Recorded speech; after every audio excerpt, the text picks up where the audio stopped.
হযরতে সুলাইমান পয়গম্বর গোটা বিশ্বের তিনি বাদশা ছিলেন। হযরতে সুলাইমান আল্লাহর কাছে দোয়া করেছেন, রব্বি হাবলি মুলকান লা ইয়ানবাগি লি আহাদিম মিন বা'দি ইন্নাকা আনতাল ওয়াহ্হাব। এ মালিক, আমাকে এমন রাজত্ব দিবা, এমন বাদশাহী আমাকে দিবা, কিয়ামত পর্যন্ত কেউ যেন এই জাতীয় বাদশাহী না পায়। আল্লাহ দোয়া কবুল করেছেন।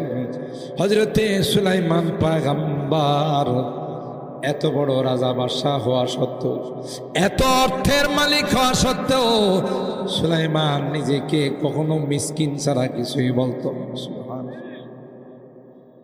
মাল আসছে ঠিক, কিন্তু এই মাল পাওয়ার পর মালের স্রোতে তিনি ডুবে যান নাই। কথা বলেন ঠিক কি?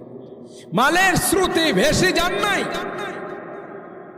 হযরত উসমান ইবনে আফফান সাইয়্যিদুল জুদ ওয়াস সাখা, যাকে বলা হয় দানশীলতার সরদার, লিডার, নিজেকে কোনোদিন মালদার ভাবে নাই। কথা বলেন ঠিক কি?